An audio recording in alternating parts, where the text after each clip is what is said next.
How y'all doing? I'm Sean Rome, writer and recording artist from good old South Jersey. And this is another Sinful The P style tribute. Let's get it.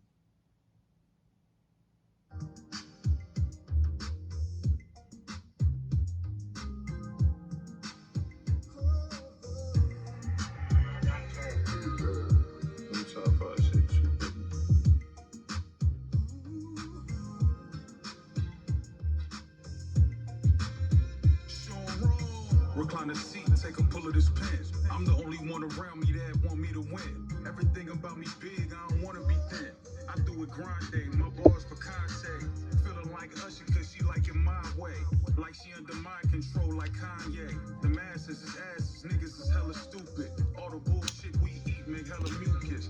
These other rappers McDonald's, but I'm Ruth Chris. Yeah, I study English in college, but I do's this. Yeah, I love to drink and smoke, but I'm functional. God don't come when you want him, but he punctual. You'll never catch me doing shit cause it's trendy. I don't need nobody else, I stay indie. Haters can't fall to their level, can't offend me. No need to look in the sky cause he in me. Riding in my caddy, just thinking about life.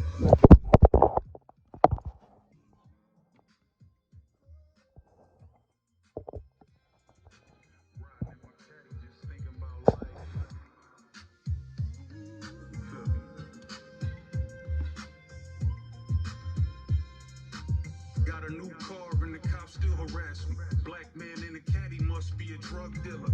Can't smell the TKO from the bud dealer.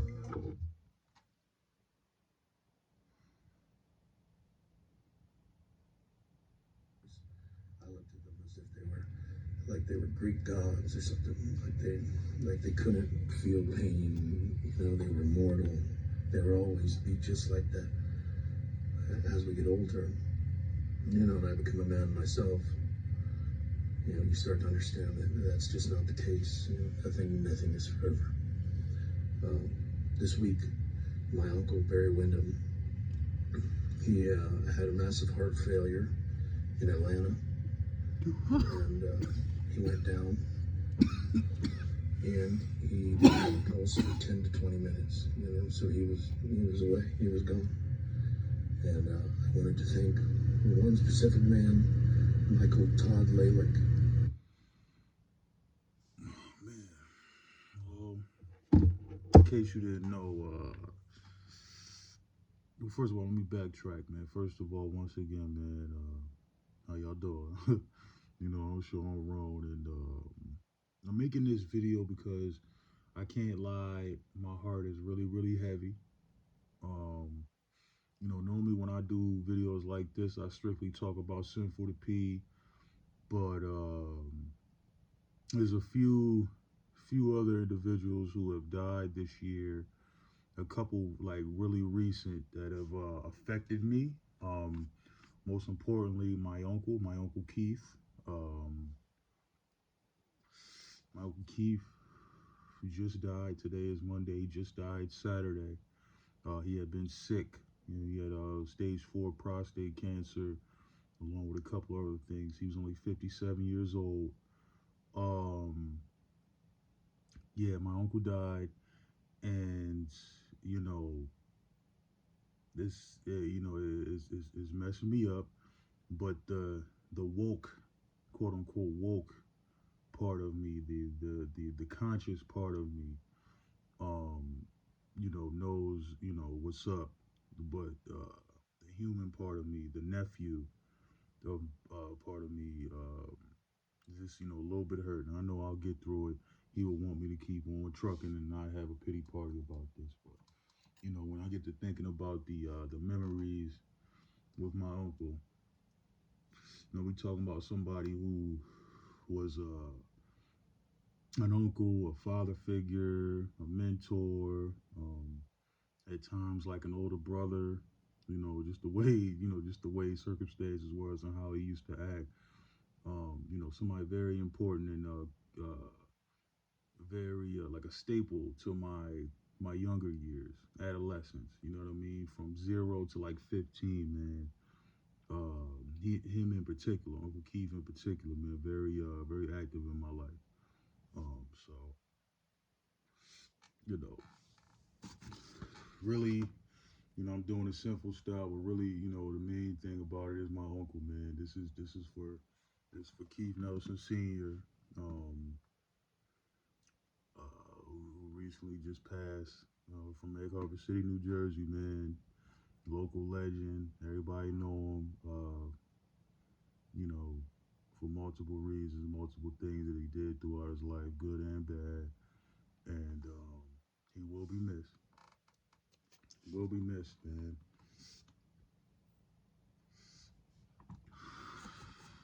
I'm sitting there smoking a blunt in honor of my uncle, man. My uncle was a real, real bud smoking individual, man. He was doing it. He was doing it well before I started doing it, obviously. But that man he could light up back to back too. Just keep it going. Just keep it going, man. Hold on, y'all see that? Nah, y'all see that. Anyway, so like, I think about my uncle Keith. Like I said, man, he was in my life um, a lot, a lot, a lot. From the ages of 0 to 15. When I was like 14, 15, he moved to the next county over, Cumberland County. I believe he was in Millville. All my Jersey heads, my uncle lived in Millville. I think they called him Big Daddy out there. He's a big dude, man, like 6'2", 300. Um, what I mean? Real cool dude. Always good with always had the ladies. See, that's another thing, man. Like, damn. So, like, let me talk about the importance of uncles. And some of you who are listening are uncles. Some of y'all, a lot of y'all who are listening are older cousins and stuff like that. Maybe you don't have kids.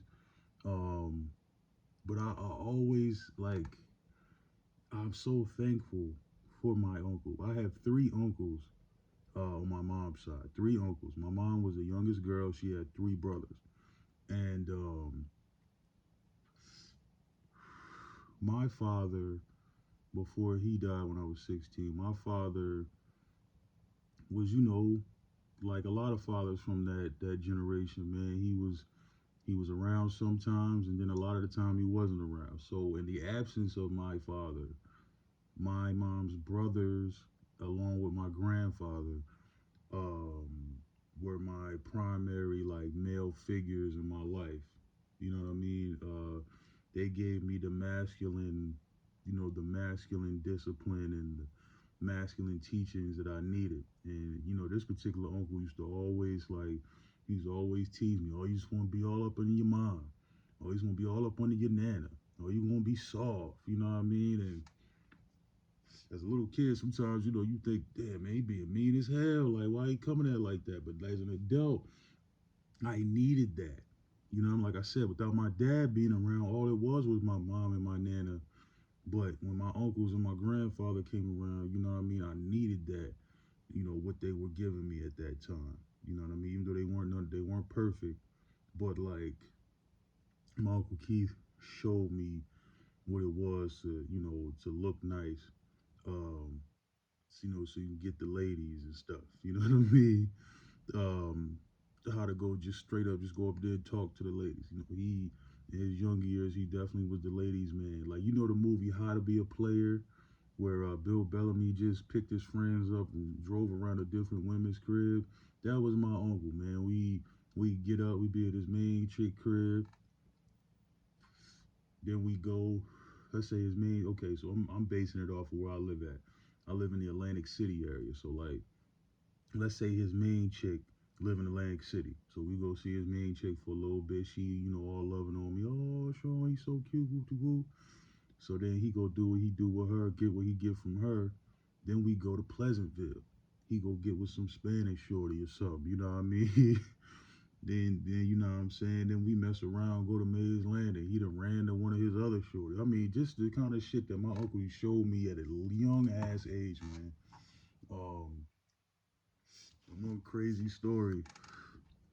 One story, like my uncle taught me a lot of things that stuck with me in life and helped me out in life. But he taught me one embarrassing lesson one day out in Pleasantville, right? So one thing me and my uncle would do is sometimes we would, even when he did have reliable transportation, We would just take public transportations to like the movies or the mall and shit just to do it. So, or looking back, maybe he was showing me how to get around the bus. But anyway, that's one of the many things he showed me in my life. But anyway, freaking one time we at the bus station in Pleasantville waiting for the 554 to get back to Egg Harbor City. So he looks, we sitting down, he looks in my ear, he's like, damn, man. He's like, damn, boy, look at all this stuff you got up in your ear, man. He was like, yo, your ear is filthy. Right in the daggone bus station, my uncle took one of his keys and just sat up there and just removed mad wax up out my ear, right in front of everybody. Just did it right in front of everybody, bro. Just embarrassed the shit out of me. Right after he did that, he was like, you always gotta stay with your hygiene. Because number one, you just want to be clean. But then he's like, man, what if when you get older, and you over there hugged up, kissing on a girl. What if she wanna kiss your ear, lick you all up in your ear? She gonna get all wax in her ear and stuff. Boy, from that moment on, man, I was the Q-tip king. Goddamn it. Or then later, I found out I can just put peroxide in my ear, and that should have just come out like a volcano. But yeah, man, just little stories like that, man. My, whew, it's just really important if you are uncle and you got a sister or brothers with kids or a cousin with kids and stuff, and maybe the other parent ain't around like that. Yo, do stuff with the kids. Nobody's asking you to be their damn parent and stuff like that, but show them stuff, man. Because we live in a world where a lot of stuff is going on because of poor parents and there not being anybody around to mentor these children, man. And I'm just so thankful that I had my uncle coming up. With everything about him, man. Just I'm just so happy. He uh, in his younger years, he was real big with playing softball and baseball, and then he played flag football forever. And back then, they really took flag football serious out here in New Jersey, man. I'm talking anybody anybody my age, I'm 33. Anybody my age, you got anybody like your dad or your uncles, cousin, anybody who from that generation before us. Y'all remember watching them play them damn flag football games, man. That shit was like the NFL. They took that shit so serious. Dudes used to get hurt. They be out there fighting, and they used to go to these tournaments and get money. So they took that shit really serious. Anyway, that made me love football as a kid, and that was a chance for me to bond with my uncle and see the type of crazy athlete he was. And for a motherfucker that was 6'2", 300 pounds, he moved so fast, man. I would go to say, even in his 30s, like mid 30s, late 30s, man, being 300 something pounds. If he was to run the 40, if he ran the 40, man, Unc probably got up. He probably ran a smooth, easy 4.8. Easy. He was moving, man. He could pick him up and put him down real fast. Crazy athlete, man. Crazy athlete. I would have loved to go up against him like, either I'm an offensive lineman, he a D lineman, or vice versa. That shit would have been tough. Because I'm 6'4", 3+ myself. So, but like when I was really playing and I was like, two 60 something, 270 something, that'd be good to go up against him, man. Um, I just instead of being so hurt about my uncle passing, I'd rather celebrate it and be the strong one in the family. I done cried in private. I'm not about to, you know, be that kind of person, just being all emotional. No. We gonna celebrate my uncle, man, and we gonna celebrate my uncle. We gonna keep on working because that's exactly what he would tell me to do. Keep on working. So yeah, man. Rest in paradise, my uncle Keith, man. Now moving on. Um, that clip, that clip. Before I started talking, that was from um individual that just passed a couple months ago. He used to be a WWE wrestler. His name is Bray Wyatt.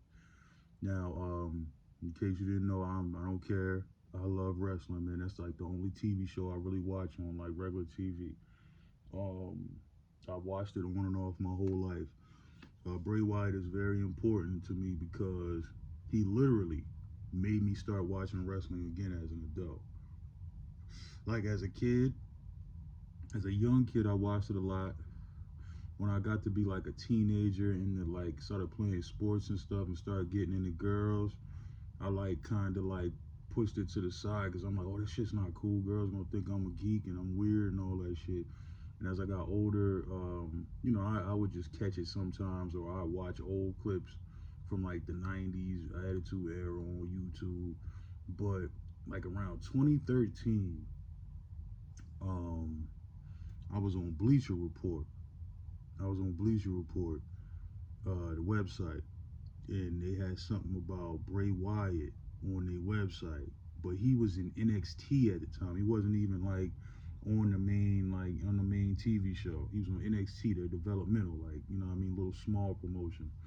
And here come this person with Hawaiian shirt and white pants, and he got two big ass dudes with him. They look crazy as hell, and they just look shot the fuck out. They look like the evil. They look like, remember Duck Dynasty, the show Duck Dynasty. They look like Duck Dynasty, but like evil. You know what I mean?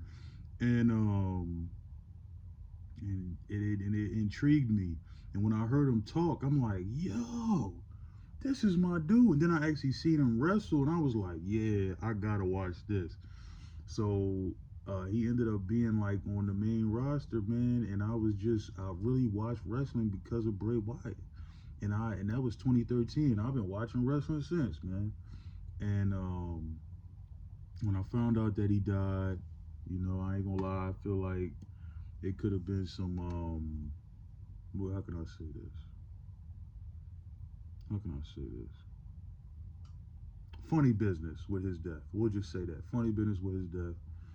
Um, you know what I mean? I feel like he was put on offer up, if you know what I mean. Um, but that's neither here nor there. I mean, the man's gone. And us wrestling fans lost a great one because that's to me that's what he was. That fiend character was all that. His promos was all that. He was all that, and I could tell he was genuine. And I really enjoyed him as a character, and I could tell he's probably good people as a person, you know. And I really do miss Bray Wyatt, the work that he did, his promos. He was dropping a lot of occult knowledge in his promos, man. You could tell he was reading a lot of stuff, and he was taught a lot of stuff. You know what I mean? So he was very special, very special. You know, R.I.P. Bray Wyatt. And oh yeah, real quick, another person that passed away that I want to shout out to, and I don't want to say rest in peace, because of his teachings and how I feel about him. But Brother Panic died. All you everybody in the conscious community and everybody that likes alternative us black all the black people should I say that like alternative knowledge and stuff like that. If you're familiar with Brother Panic, he's from New York. He was like a lecturer about occult science and stuff like that. He delved into all the stuff that everybody thinks is weird or thinks is BS, and sometimes he even talked about the conspiracy theories. You know what I mean? And I started watching him. Let's see. I even heard. I'm trying to even figure out how I even knew who he was. Bobby Hemmett. Yeah, I was big student of Bobby Hemmett. Bobby Hemmett's teachings saved my life. Not saved my life. Changed my life and how I look at reality for real. But when I got into Brother Panic, see, Brother Panic was really straightforward from New York, so he had that East Coast accent, and the way he was talking, it was so relatable. I bought a few of his lectures. Um, I even looked into a couple of books he used to talk about. Brother Panic, uh, his lectures, man, gave me a lot of different perspective on things like the afterlife and death and how we see reality. and how our mind has been programmed since day one through trauma, repetition, yeah, trauma, repetition, and symbols. Just things like that. Like I started paying attention to, man. Panic changed my life with his teachings, and I'm gonna dive back. I'm gonna go back and watch just about as many as his lectures as I can, because his lectures was like 8 hours long. Man, he used to get into it, man. Um, so yeah, if if you're the kind of person that wants more information about things, or you kind of you got questions about religion, you got questions about spirituality, afterlife, after death, anything. Just if you're just curious, man, just go check out Brother Panic on YouTube, and he's even got a website. I think it's brotherpanic.net or something like brotherpanic.com, something like that. But either way, you'll find it if you type in brother. It's not brother, it's Brother Panic. So yeah, um, Panic will be missed too. I do feel bad. I don't care how woke somebody is. I feel bad for his wife and his kids and stuff like that, man. He's a good guy, man. Good guy. No matter how harsh he might have seemed, you know what I mean? I know a genuine good motherfucker when I see one. I don't give a fuck all that tough shit he was talking about. I knew if I would have got around Panic, me and him would have laughed, crack jokes, smoke, drink, whatever. We had a good time. So I'm really mad I didn't get a chance to meet Panic. Shit. So yeah, man. Definitely gonna miss Panic. Check out his lectures. You know what I mean? If you just want a whole different new perspective on things, it'll blow your mind. And let's get to Sinful, man. I'm gonna say, man, I miss Sinful, dog. Who else miss Sinful the P? If you miss Sinful the P, put that shit in my comments. I hope you made it this long in this video, cause you know what I'm saying. I mean, a lot of people turned the video off after like 1 minute because I wasn't talking about Sinful off top. So man, oh my God, Sinful. Like I always said, man, Sinful basically helped me become a better man. Like helped me, like I thought I learned to have a better control of my emotions, but him using the term mentally respond instead of emotionally react, that helped me as a human being all around. And that, whew, especially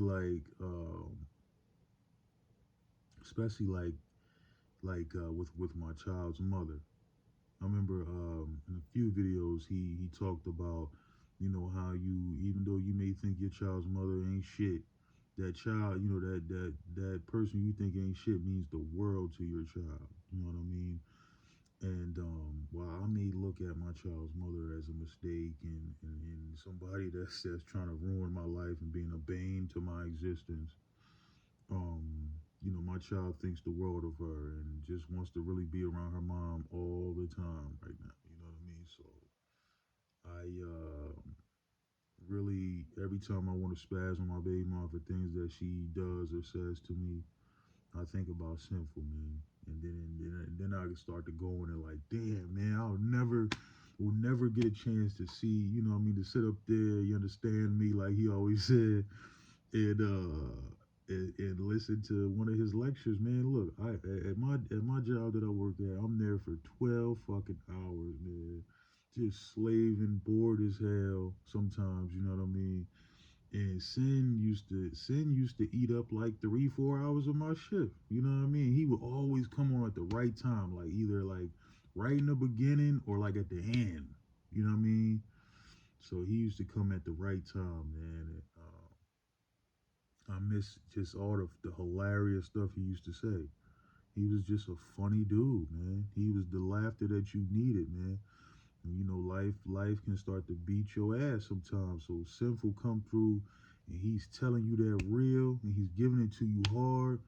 But he's also, you could tell he was a good dude. He really cared about the people that was like, really rocking with him. He cared about people, doing what they supposed to do, washing their ass, smelling good, looking good, being good people, doing what they supposed to, taking care of your kids. You know what I mean? He stood on principle, he stood on purpose.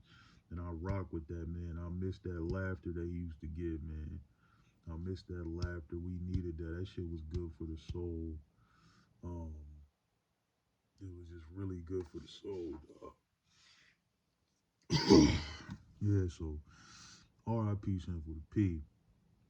And boy, I try to like, I don't know when Freeze is gonna sit up there and put some of them videos back up there. But Freeze, you need to go ahead and do that, man. That's crazy. Uh, the more I sit there and watch Freeze videos, the more I miss Sim, man. Cause I'll be like, Freeze is Freeze, man. I started watching Freeze. That's how I even really started watching Simple. I watch Freeze first.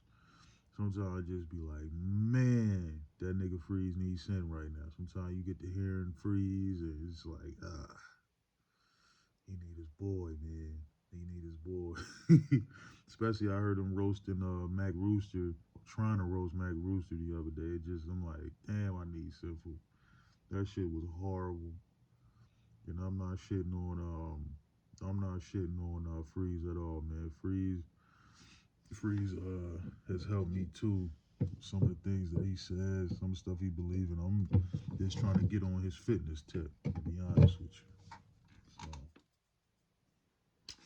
R.I.P. my man, Sinful the P. As you can see, I got my phone to the window just like Sinful. I just don't have that view.